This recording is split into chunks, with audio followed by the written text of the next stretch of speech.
وهجاج دولة الصومالية ayaa dhawaan magaalada Muqdisho waxa ay ka bilowday hubka dhigis kadib markii golaha wasiiradu ay soo saareen go'aano lagu adkeenayo nabadgelyada caasimadda. Haddaba howlgal ay ciidamada nabadgelyadu ka sameeyeen degmada wadajir ee magaaladaasi ayaa waxa ka dhashay iska horimaad kooban oo dhex maray ciidamadii howlgalkaasi fulinayay iyo ciidan kale oo hubaysan. inkastoo dawladdu ay sheegtay in tallaabooyinkan ay yihiin kuwa ay ku doonayso inay wax looga qabto magangelyada caasimadda ayaa dhanka kale waxa soo baxay dad ka soo horjeeda arrintaasi oo qaadista diidan. dadkaasi waxaa aragtida qaba waxa kamid ah gudoomiye hore ee degmada wadajir Axmed Xasan Cadow Axmed Daaci oo u warmay wariyahayaga Xasan Cali Geelle.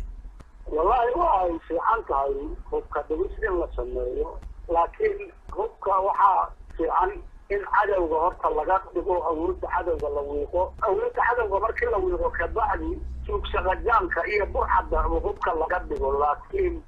laga bilaabayo dadkii cadowgu taargadareynayay oo ama ciidamadii ama siyaasiyiintu aniga taas sax ila maaha laakiin dawladdu waxay leedahay caasimadii waxaa la rabaa in nabad laga dhigo in dadka aysan hub iska wadanin maqaamkii dawladnimo la soo celiyo marka taa maxaa ku jaban maqaamkii dawladnimo in la soo celiyo waan wada rabnaa laakiin maqaamkii dawladnimo midaanu way dhimaysaa haddii hubka dhigis ka hayso gobolada Soomaaliya oo dhan uu ka dhacdo hal gobol in taarget laga dhigto sax maahan Muqdisho waa caasimadii in dawladii looga dambeeyo ammaanka oo wixii qori wata ay noqdaan ciidan dawladda ka tirsan oo kaliya maxaa dhibaato ay keenaysaa waaba fiican tahay dawladda dhexdeeda ayaa hubkiiska dhigaysa maaha shacabba maaha waxa la aado waa dawladda gudaheeda laakiin nin kasta oo ama mas'uul sheeganayo oo dawladda ka mid ah maleeshiyad isaga u gooni ah oo aan dawladdu diiwaan gashanayo Muqdisho wata muqdisho ninku uu dadyahay dawladda iyadaan xiriirada sameeyay marka ninku dawlad xarada ka soo kaco waradi inta uu geeyaa soo kama fiicnaan in dawladda cadaadis lagu saaro in ay iyada ammaanka siyaasiyiinta iyo dadka hadda hubaysan ee gudaha magaalada jooga in ay sugto oo iyada lagala xisaabtamo halkii la dhihi lahaa maxaad ku qaadaysaan in lagala xisaabtamo way fiican tahay xisaabtankiyaaba sidaas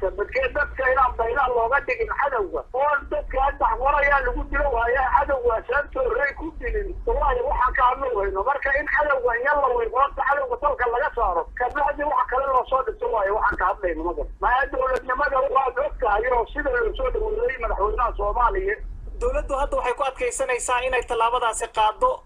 hubka sharci darrada ah ee dadka gacantiisa ku jira ee dadka ka qaado marka maxaa dadka hubka haysaad kula talin lahayd adiga anigu hubka sharci darrada oo sheegayana bagarayn anigu hubka sharci darrada anigu halka shabaab ku haystaan u ah hubka sharci darrada waxa weeye ninka aan ciidan military ama boolis ahayn ee hubaysan ama gurigiisa ku haysto ama ilaalo qabiil ay waardeynayaan waxa hubka laga dhigo waayo ayaaba ciidankii qaranka ahay ayaanto oo lagu kabnayo marka shaqada waxa dadka ka dhacayay askari military ayaan waxa hubka laga qaadayay أحمد حسن عدو أحمد داعي قدومي رؤية دقمة وذجر وهو رمي وريها يقع حسن علي الجيلا يكاسيها هالكا مقالة سعوتان هو BBC واتهاي كسو نوادا مركله برنامجك waxay la tahay dooda galabta jumcaha waxaynu barnaamijka sida aan hore u sheegnay uu ku saabsan yahay arrimaha xasilinta ammaanka ee caasimadda Soomaaliya ee magaalada Muqdisho waxaana markaasi jirta ammaan iyo dhaliil in loo soo jeedinayo hawshaasi golaha wasiirada ayaa dhawaan go'aamiyay qorshahan xasilinta xamar waxaana dooda galabta ka qayb galaya oo marti igu ah Maxamed Cabdi Yuusuf oo ah siyaasi marna ra'iisul wasaare ka soo noqday dalka Soomaaliya xilliyadii dawladihii ku meel gaarka wuxuu eegan dalkaasi Holland Colonel Ahmed Warsame Xaashi oo ka mid ah ciidamadii xoogga dalka Soomaaliya waxa uu la fadhiyaa stuudiyaha BBC ee magaalada London sidoo kale waxa barnaamijka ka qayb qaadanaya Professor Ahmed Muumin Warfa oo ka soo shaqeeyay Soomaaliya ee qaramada midoobay UNISOM gaar ahaan ergooyinka kana qayb qaatay arrimihii dib u heshiisiinta magaalada Ohio ee waddankaasi Mareykanka ayuu qadka telefoonka uga jira waxa kale oo stuudiyaha BBC da London ila fadhiya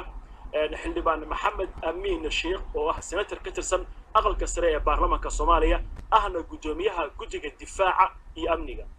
aad iyo aad baad u mahadsantihiin ku soo dhawaada barnaamijka waan idinkaga mahadcelinaynaa sida sharafta leh aad u ogolaateen inaad nagala qayb qaadataan inta aynan barnaamijka u gudo gelin dhageystayaal sidoo kale qayb baad ka tihiin barnaamijka oo codadka ay noo soo duubteen iyo fariimaha facebookaba sidoo kale halkan ayaa idinkaga baahin doonaa oo barnaamijka qayb ayaad ka tihiin inta aan se barnaamijka aynu guda gelin aan ku hormaro warbixintan oo wariyaha BBC-da Axmed Cabdinuur uu ku furayo barnaamijka taasi oo ku saabsan arrimaha xasilinta ammaanka ee magaalada Muqdisho iyo heerarkii ay soo martay markii ay dhacday dawladdii kacaanka ee Soomaaliya horaantii sanadkii 1991 waxaa markiiba joogsaday dhammaan adeegyadii dadweynaha oo dawladda oo kaliya ay gacanta ku hayn jirtay sida biyaha, korontada, shidaalka, caafimaadka, waxbarashada, bangiyada, nabadgelyada iyo wixii kale ee dadku u baahnaa oo dhan. muddo kadib markii ay caddaatay in aanay dawlad shaqaynaysaa iman doonin, dadku waxay bilaabeen inay iskood wax uga qabtaan adeegyada lagama maarmaanka ah sida inay ceelal ka qotaan deegaanadooda, matooro dabka dhaliya soo iibsadaan iyo wixii la mid ah. laakiin arrinta maare loo waayey waa nabadgelyada, gaar ahaan caasimadda dalka ee Muqdisho. markii dawladdu burburtay waxaa gacanta dadweynaha galay hubkii Soomaaliya soo iibsan jirtay 30 sano ee waqtigaas ka horreeyay. dad badan ayaana ku dhintay intii ay barbaranayeen isticmaalka noocyada hubka fudud iyo kan culus intaba. dadku waxay hubka u qaateen ujeedooyin kala duwan. qaar waxay doonayeen inay naftooda iyo maalkooda ku ilaashadaan, qaar inay ku shaqaystaan oo kaalintii ciidamada ay buuxiyaan, kuwa kalena inay faldambiyeed ku galaan oo dadka ku dhacaan maadaama sharcigii iyo kala dambayntii meesha ka baxeen. 26 sano ee lasoo dhaafay waxaa Soomaaliya soo maray maamulo ku meel gaar ah ilaa laga soo gaaray dawladda rasmiga ah ee haatan jirta iyo tii ka horreysay ee looga baxay ku meel. intaas oo maamul mid walba waxaa muhiimadda koowaad u ahayd soo celinta amarka iyo kala dambaynta ama sugidda ammaanka caasimadda Muqdisho. waxaana mar walba lagu dhawaaqi jiray howlgallo hubka dhigis iyo soo celin nabadgelyada magaalada. laakiin mid walba markii dhimasho iyo dhaawac badan lagala kulmay ayaa tartiib looga aamusay. isku daygii ugu weynaa waxaa sameeyey ciidankii Mareykanku horkacayay ee horaantii 90-meeyadii Muqdisho soo galay. laakiin markii dhiig badan ku daatay labada dhinacba ayay dalka isaga baxeen. waxaa ku xigay ciidamada Itoobiya oo magaalada qabsaday sanadkii 2006. hubka dhigis ayay ku dhaqaaqeen, laakiin khasaare badan kadib iyaguna harcad ayay ka huleeleen. haatan dawladda Soomaaliya waxay mar kale isku dayaysaa inay hubka dhigis iyo nabadgelyo sugid ka samayso magaalada. hase yeeshee waxaa soo baxaya dhaliilo iyo doodo ku saabsan qaabka howlgalkan loo fulinayo. marka xagee salaadu iska qabsan la'dahay. nabadgelyada Muqdisho waxay ugu roonayd waqtigii maxkamadaha islaamiga ah, taasoo la sheego inay ugu wacnayd kalsooni ay dadku ku qabeen xukunkooda shareecada islaamka ku dhisnaa. marka haatan ma la heli karaa qaab isticmaalka hubka looga maarmo iyadoo aan la isdilin? waxaan rajaynayaa in barnaamijka dooda uu galabta su'aashaas ka jawaabi doono. Axmed Cabdinuur aad iyo aad baad u mahadsan tahay. su'aashaasna waa midda halkan aynu maanta ama galabta u fadhino. waayahay haddaba howlgalkan xasilinta Muqdisho oo galay asbuuciisii 3aad waxaa lagu qabtay hub, waxaa la xirxiray dad tuun ahaan loo qabtay oo xitaa saraakiil military ay ku jiraan. waxaa soo baxay warar sheegaya in ciidamadii sugayay amniga oo markii hore qorsheynayay in ay hubka ka dhigaan ciidamo kale oo dawladda ka wada tirsan ay markaasi isku dhac u dhex maray oo qasaare uu ka dhashay oo dhaawac iyo dhimashada ay dhacday. waa tahay haddaba aan ku bilaabo Cornel Axmed Warsame Xaashi oo stuudiyaha London ila fadhiya maadaama aad horay ciidan u soo hayd oo khibrad badan aad u leedahay howlgaladan oo kale sidee wax u socdaan? aad iyo aad baad u mahadsan tahay Mawlid iyo martidaba. waxa weeyaan Mawlidow anigu ciidankii hore ee militariga ee Soomaaliya ayaan ahaa. run ahaantii dal nabadan ayaana ka ah markii hore oo nabadgelyadu ay ka jirto kala dambaynna leh. laakiin hadda sidii ay u soo baxeen dagaalkan ku salaysan qabaa'ilka oo kala qoqoban, waxaad moodaa labada meelood oo hadda dagaalkaas uu ka socdo inuu wax badan u dhexeeya. fakar inaan ku darsado mooyaane, laakiin ma oran karo kuma taarin karo macnihii dagaalka hore sida ay ciidamadeedu ahaayeen iyo ciidanka hadda jira siduu yahay baa waxa u dhexeeya wax weyn oo farqiya. laakiin waxaan ka hadli karaa dagaaladii badnaa iyo hubka dhigistii badnayd oo hadda ugu soo faalayseen oo aad iyo aad uga soo hadasheen siday u dhaceen iyo qaabkay u dhaceen. soomaalidu waxa weeyaan hubka inay iska dhigto horta waa wax aad iyo aad u wanaagsan oo nabadgelyada iyo dowladnimada ku jirta laakiin waxaad moodaa xoogaa in dadkii weli uu shaki kala qabo oo ummaddii ay kala shakisan tahay mar kasta oo hub dhigis lasoo hadal qaadana waxaa lagu bilaabaa magaalada muqdisho iyadoon la aadin meelaha kaleeto ama dalka kale waxaa la rabaa marka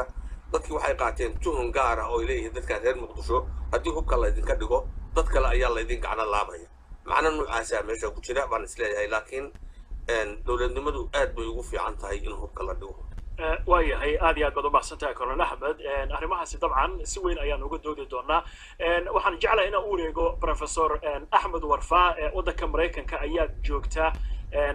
haddana waxaan filayaa war badan kuguma seegana dadaalada dowladdu oo ay wado sugidda ammaanka iyo hubka dhigista dhinacyada ay u aragto inay carqalad ku noqon karaan amniga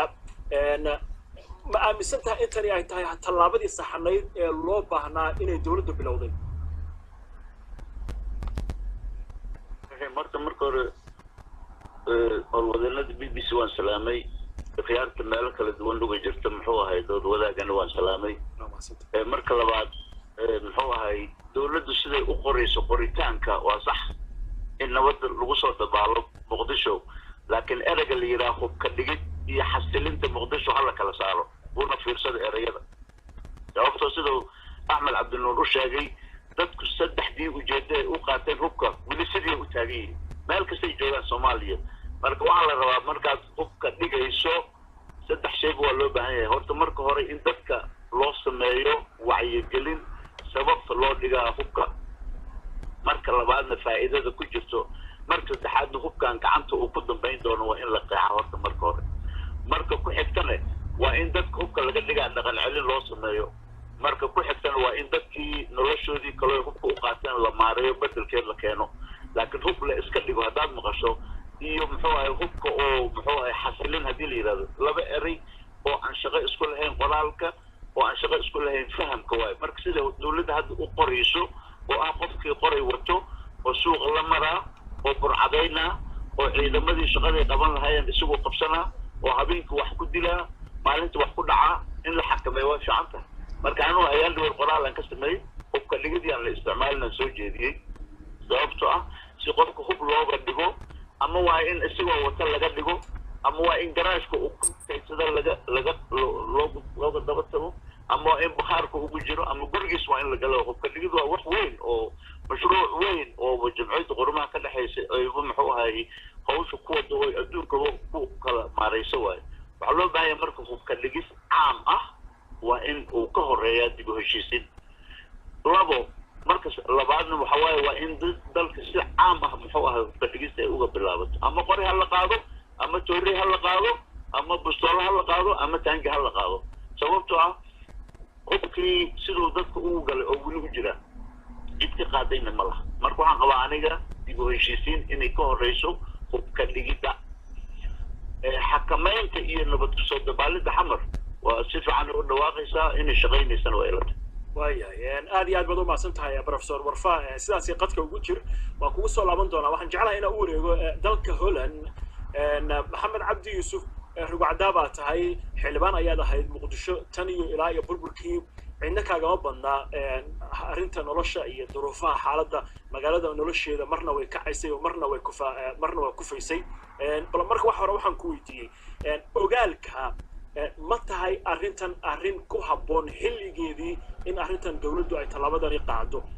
inta aad og tahayse arrintani ma arrin ku kooban baa muqdisho mise waa meelo kale ayaa jira qorshaha dowladda ah intaad og tahay adugu bismillaahi raxmaani raxiim marka ugu horeysa dhammaan wariyaasha b b c da iyo dadweynaha kale ay dhegeysanaya iyo saaxiibada kale waa salaamaya salaanka bacdi waxaa weeye arrinta laga hadlaya arrin aada muhiim ah weeye meelo badanna in laga eego u baahan weeye waana mabda' suuban oo wanaagsan weeye waxa weeye marka muqdisho waa magaala madaxii qaranka soomaaliya sideedana soomaaliya waa qof jirkiisa isku dhegan yihi oo dhan weeye waxaana jirkaas uu ku shaqeeyaa ama ku meel maraa ama lagu tusmeeyaa waxa weye waa madaxa weeye maskaxda baa ku taalla madaxa indhihii wax lagu arkahayey baa ku yaalla dhegihii wax lagu maqlahayey baa ku yaalla sidaa daraaddeed qofku hadduu madaxa ka jiran yahay waa qof waalan wuxuu daaweyn karana ma jirto haddii aan marka muqdisho la daaweyn oon cudurka laga saarin oo aan lagu soo celin traditionally si ilaahay u abuuray ama loogu dhaqmi jiray soomaali isku imaanaysay aan lagu soo celino amnigeeda iyo jirkeeda la arkay dalka intiisa kale wuxuu noqonaya waxaan jirin oo kale noqonaya sidaa daraaddeed xamar waa xaruntii midnimada qaranka soomaaliyeed waa meesha xudunta ummadda soomaaliyeed ku duwan tahay justification loo sameeyana anugu ma qabo haddii la dowladda ay garatay inay hubka ka dhigto xamar waxa jooga oo dhibaato ay ku qabaan dadka soomaalida oo xamar jooga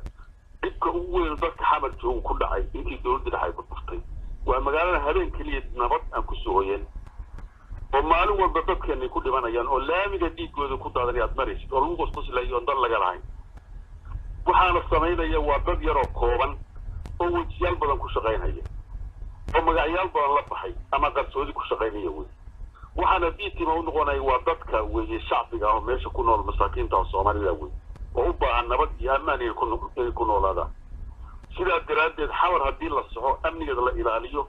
oo ma garanaysaa iskuulatada gacanta lagu dhigo waxaan aaminsanahay dalka intiisa kale in loo gudbi karo oo dabeedna laga raysan karo laakiin xamaroo jiran meel noo fojoobaan kartaa ma jirto sidaa daraaddeed waxaa jira waxyaalo isdiidan baa jira iska horimaad cadaawad ku dhisan baa jira qof nabad doonayo oo midnimad doonayo oo qarannimad doonayo oo amni doonayo oo dalkiisa iyo wanaagiisa doonayo iyo mid wax ka soo horjeeda doonaya shaksi ah oo mataqaanaa wejiyaal badan leh ama isticmaala ku xiraado ama dantii shaksiga ku xiraato ayaa diidan waxyaalaha qaarkood marka waxaan la diidi karin waxa weeye in magaalo madaxdii la xasiliyo oo salka loo dhigo si qarankii u noolaado sababtu waxa weeye haddaan saldhigu istaagin qaranka dalka intiisa kale wuxuu yahay ma jirayso sidaa daraaddeed anigu waa soo dhaweynaya arrinta iyada qaabka loo fuliyaa laakiin waa inay noqotaa waayahay waan jeclahay inaan siiyo xildhibaanka ama senatorka inaan siiyaan jeclahay iyo martida kale laakiin waxaan rabaa inaan kugu celiyo hal su-aal maxamed cabdi yuusuf 26 sano ayaynu usoo joognay arrintan oo aynu markhaati u ahayn dadaaladan iyo waxaan hadda sheegtay oo dhan adigu maxaad u aragtaa marka adigu xal ilayn hadda dad badan dib heshiisiinta laga hadlaya waxay leeyihiin xamar ayaa u baahanba qudheeda dib heshiisiin oo ay tahay inay ka horeyso hubkan iyo ammaankan iyo waxaan la sugayo marka adigu xalka aad u aragtid iyo sida aad leedahay waxaana way ku noqon kartaa wax meel mara baad inala wadaag horta waxaan rabaa inaan kuu sheego dadka Soomaaliya colaad Soomaaliya shacbiga Soomaaliya colaad Soomaaliya waxa weeye niman siyaasiyiin oo danaystayaala oo shisheeye u shaqeeya waxa dhibaatada wada wey qofka Soomaaliga magaalo kasta oo Soomaaliya ayuu tagi karaa ama mari karaa meel kasta tagi karaa laakiin waxa weeye dadka dhahaya dib heshiin waa la samayn karaa laakiin waa loo baahan yahay dadka la wacyi geliyo Soomaalnimada iyo qaranimada walaaltinimada laga shaqeeyo wax loo baahan yahay wey laakiin ma aaminsani maanta dadka Soomaaliya inay sidii isu laayeen inay u taaganta qadiyadooda u taaganta waayahay waa maasanta ha dhamaystiro maxamed cabdi sidaa daraaddeed waxaan anigu aaminsanahay in ma garanaysaa haddii awood iyo karti dowladda u leedahay inay magaalada xamar xasiliso oo xasileedii ku soo celiso ay heli karto inay fuliso waddo kasta ha u martee ayaan anigu soo jeedinayaa waxaan aaminsanahay haddii xamar hagaagto Soomaaliya in hagaagayso waayahay tabar ayaa soo hadal qaaday maxamed cabdi yuusuf soo hadal qaaday tabar dowladdii waxaynu isku daynay inaan helno golaha xukuumadda ama golaha fulinta ee wasiirada laakiin waynoo suurtagal weyday marka waxaynu la fadhiya senator ka tirsan aqalka sare ee baarlamaanka ee maxamed amiin arrinta uu hadal carabaabay maxamed cabdi yuusuf ee tabarteedii iyo siyaasaddeedii dowladdu ma haysa ay ku fulin lahayd hawshan amniga muqdisho أنا هذا ما سنت مولد وسلام يا أديك أصحاب هذا اللي يستيقظ مرتدى يجينا قبل برامجك وحرب عمرك خير إن أنا أردت كسام سن أمنية ما إن السياسة ها أنت شعبك ها أنت دولة ها أنت دم والبا مرك أمنية إنه يمي مدة كبار وإحنا مرينا هنا لأسوق العب سنين بقالنا مقدشة حكومتها ميلها هو باهي ذا بدن باهي أمنية كجرته إن دولة حكومة عصبة أي كانت تقرشة اللي إلى حسنتها dalka gaar ahaan magaalada Muqdisho marka waxa isleeyahay sida oo professor Rafa oo sheegay arinta xasilinta iyo amniga iyo hubka dhigista waxaa u dhexeeya farqi weyn runtii waxaan qabaa in dowladdu marka horeba xukuumadda barnaamijkeeda inay saarto xooga in la xasiliyo magaalada muqdisho markii amni dadka ay dareemaan maba jirta baahi qof uu qoro u qaato baahida dagaalka sugaya kabacdi dadka hub fara badan ayaa gacmahooda galay ma aha kooxiyadii oo keliya laakiin dad shacaba oo hanti haysto oo maanta magaalada muqdisho meel kasta oo ganacsi ku jira hotel ha ahaato ganacsi kale ha ahaato qoray ayaa lagu wardiyaa taasna waxaa keenta duruuf aan dhihi karaa marka dadka soomaalida uma baahna umana habboona inay qora haystaan runtii laakiin duruuf keenta ayaa jirta marka waxaan aniga aaminsanahay in tan ugu muhiimsan ay tahay in aad marka hore loo saaro xoogga in la xasiliyo magaalada muqdisho dowladdana kabacdi qorshaha u yimaada hubka dhigista sida asxaabta saaxiibada ay ka ayaan aad ugu raacsanahay marka la fiiriyo waa cilmi gooni ah marka la fiiriyo hubka dhigista caalamka marka la fiiriyo UN-ka qaybdan uu leeyahay qorshe loo maro iyo way loo maro ayuu leeyahay wax ka baxsan sida adduunka ula dhiilgareeyo wadamo fara badan oo dagaal sokeeye ka dhacaya jira way ka gedisan ma aha anaga inaan runtii inaan u marna u maleynayo inay suurtagal tahay habashada magaalada muqdisho ka taagan waxay tahay yaa hubka laga qaadaya waxaa ogtahay dad fara badan dadka hubka rasmiga ah magaalada muqdisho waxay haysta maanta waa dad ka tirsan dowladda ciidan ha ahaadeen iyo madax ha ahaadeen in ganacsatada iyo shacabka waxa tirada ay haystaan runtii aad ayay u kooban tahay magaalada muqdisho waxaan joognaa iyadoo technical lagu maro hadda aad ayay u yar tahay cid technical wadato marka laga reebo taliyayaasha ciidamada oo gobolada isaga goosho runtii khatar badan soo maray inay kusoo galaan marka qaar magaalada iyo mas-uuliyiinta qaar oo hal iyo laba wato marka inta kale waxay wataan hub iyaga ay isku ilaaliyaan marka aniga waxaan qabaa su-aal weyn ah taagan oo runtii aad dad fara badan inagana soo weydiiyeen qorshahaas hubka maanta haddii la qaadana sidee loo qaadaa yaa qaadayo ciidamada qaadaya maxay ciidamo isku dhaf ayaa la yidhaahday waxaan ka warhaynaa in waddankeena uusan lahayn oo lagu eedeeyo maalin walba cunaqabateynta in laga qaado marka la leeyahay maba haystaan meel hubka lagu keediyo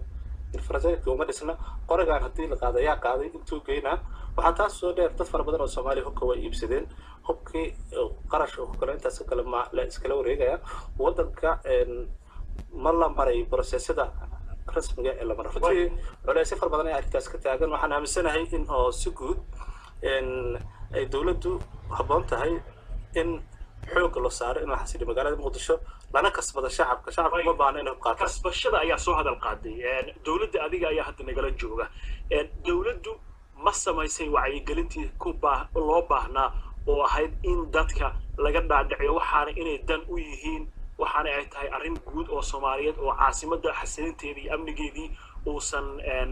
muhiim ay u tahay in hubka dadka ay iska dhigaan oo magaalada amnigeeda ku soo laaban karo